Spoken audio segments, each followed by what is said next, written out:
আসসালামু আলাইকুম রহমতুল্লাহ। আপনি একজন ওয়াইজ, একজন বক্তা, মাহফিলের ময়দানে অথবা মসজিদের মেম্বারে বৈশা বয়ান শুরু করছেন, পর্দার বয়ান।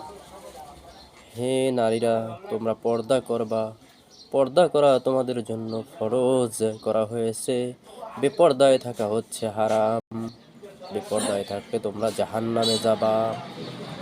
তো ওয়াজ সুন্দর মতো করলেন। এখন এইগুলো তো শুনছে পুরুষরা, মহিলারা তো শোনে না। এখন পুরুষরা মহিলাদের যে কি বুঝাইবে, মহিলারা পুরুষরাও এরকম বুঝাইবে যে পর্দা করা ফরজ, পর্দা করবা।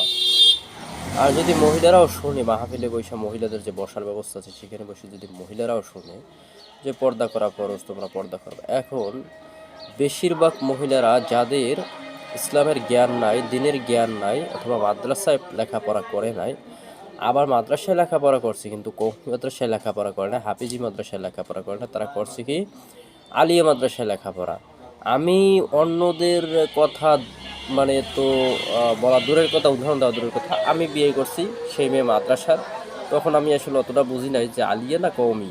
হ্যাঁ, ঠিক আছে। তো আমার বউ হচ্ছে আলিয়া মাদ্রাসার, তো মাশাল্লাহ খুব ভালো, পর্দা পুশি দেওয়া কিছু মানে মাদ্রাসায় পড়ছে, সেই অনুযায়ী পর্দার ব্যাপারে কিছু বোঝানো। সুতরাং আমরা বুঝতে পারি যে আলিয়া মাদ্রাসায় পড়া আর তো যা বলছিলাম আর কি। তো আলিয়া মাদ্রাসার মেয়েরা পর্দার ব্যাপারে মানে ওরকম কোনো কিছুই না। এবং একটা জিনিস আপনি খেয়াল করবেন যে কওমি মাদ্রাসার মেয়েরা হুজুর ছেলে ছাড়া মানে বিয়ে করতে চায় না, আলিয়া মাদ্রাসার মেয়েরা হুজুর ছেলে বিয়ে করতে চায় না, তারা চায় মানে আমাদের মতো ভুংবাং ছেলে বিয়ে করতে, এবং এরকম ভুংবাং জীবন কাটাইতে। পর্দা, নামাজ, রোজা এগুলোর ব্যাপারে তারা মানে কি বলে উদাসীন। ঠিক আছে। তো যাই হোক, এখন পর্দা মানে কি এইটাই তারা বোঝে না। পর্দা কি খায় না মাথায় দেয় না কিছু করে, এইটাই তারা আসলে বোঝে না। এটা এখন বুঝাই দিতে হবে।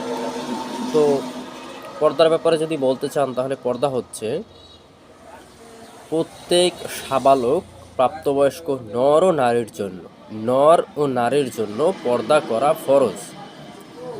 এখন নর কি, নর হচ্ছে পুরুষ, আর নারী হচ্ছে নারী, মহিলা, তাদের জন্য পর্দা করা ফরজ। এখন আমরা স্বাভাবিকভাবে বুঝি যে মহিলাদের জন্য পর্দা করা ফরজ, মহিলারা পর্দা করবে, পুরুষরা আবার কিসের পর্দা করবে? পুরুষের পর্দা আছে। পুরুষের পর্দাটা আগে বুঝাই দিই। দুনিয়ার সমস্ত মেয়েরা, মহিলারা যদি উলঙ্গ হয়ে যায়, উলঙ্গ থাকে, তাহলেও পুরুষ তার চোখের দৃষ্টি নিচের দিকে রাখবে এবং ওই মহিলাদের দিকে তাকাবে না। এটা হচ্ছে পুরুষের পর্দা। আর সতর ঢাকা এটা হচ্ছে ফরজ, এটা আলাদা বিষয়। যে চোখের দৃষ্টি ফিরাইয়া রাখবে এবং ওইদিকে তাকাবে না, এটা হচ্ছে পুরুষের পর্দা। কারণ আমরা মনে করি মেয়েরা পর্দা করবে আর আমরা পুরুষরা মেয়েদের দিকে এইরকম এইরকম করে তাকাই। হ্যাঁ, এটা কিন্তু আমাদের চোখের জিনা হয় এবং মনের জিনা হয়, এবং মনের যে কামনা যদি জাগে তাহলে মনের জিনা হয়, এবং আমাদের পর্দা নষ্ট হয়। আর মহিলাদের পর্দা হচ্ছে দুনিয়ার সকল পুরুষ যদি অন্ধ হয়ে যায়, তারপরও মহিলারা তাদের শরীর ঢেকে রাখবে, আবৃত রাখবে, গোপন রাখবে, অপ্রকাশিত রাখবে। এইটা হচ্ছে মহিলাদের পর্দা। এখন এটা হচ্ছে পর্দার যে মানে বয়ান সেইটা। এখন পুরুষরা তো তাদের চোখের দৃষ্টি হেফাজত করবে। এখন মেয়েরা তাদের শরীর আবৃত রাখবে, ঢেকে রাখবে। সেটা হচ্ছে বোরখা পরলেই পর্দা হয়ে যায় না। বোরখা পরলে অনেক সময় ওই মানে কি সালোয়ার কামিজের চাইতে বেশি আকর্ষণীয় লাগে, সেই বোরকা পরলে হবে না। অবশ্যই এমন বোরকা পরতে হবে যেটা ঢিলা ঢালা, অর্থাৎ বোঝা যায় না যে মেয়েটা বা মহিলাটা মোটা না চিকন, স্বাস্থ্য কতটুকু।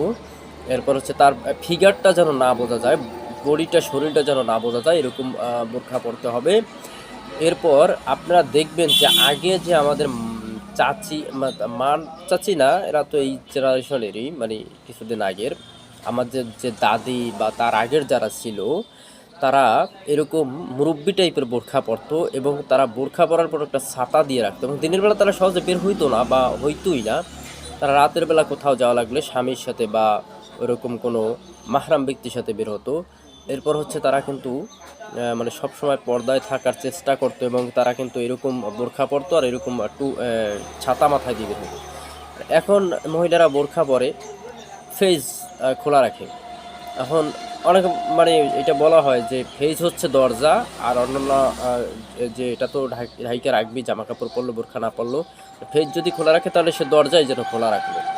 আসলে দেখবেন অনেক বক্তা ওয়াজ করছে, অ্যাজ এ আবু তোহা আদনান সম্ভবত ওয়াজ করছিল, অ্যাজ এ পুরুষ হিসাবে একটা নারীর হাতের এই অংশটা দেখে আমি প্রেমে পড়তে পারি আসলেই, এবং চোখ দেখে প্রেমে পড়তে পারি। তো এখন হচ্ছে যে ফেস দেখলে, ফেসটাই তো আসল সৌন্দর্য, একটা মেয়ের, একটা নারীর বা একটা মানুষেরই ফেসটাই হচ্ছে আসল সৌন্দর্য। তো সেইটা যদি খোলা থাকে তাহলে সবই খোলা। এখন হচ্ছে ফেস ঢেকে রাখতে হবে। চোখ এইখান থেকে অনেকে দেখবেন যে বোরখা পরে এই যে এইখান থেকে একটা পার্ট ফালাই রাখে যে চোখও যেন না দেখা যায়, আসলে চোখ দেখানো উচিত না। অথবা কালো চশমা পরতে হবে যাতে চোখও না দেখা যায়। হাতে হাত মোজা পরতে হবে, পায়ে পাও মোজা পরতে হবে। অর্থাৎ একটা নারী সে ফর্সা নাকি কালো নাকি শ্যামলা, মোটা নাকি চিকন, এইটা যেন না বোঝা যায়, তার ফিগারটা এরকম যেন না বোঝা যায়, এইটা হচ্ছে পর্দা।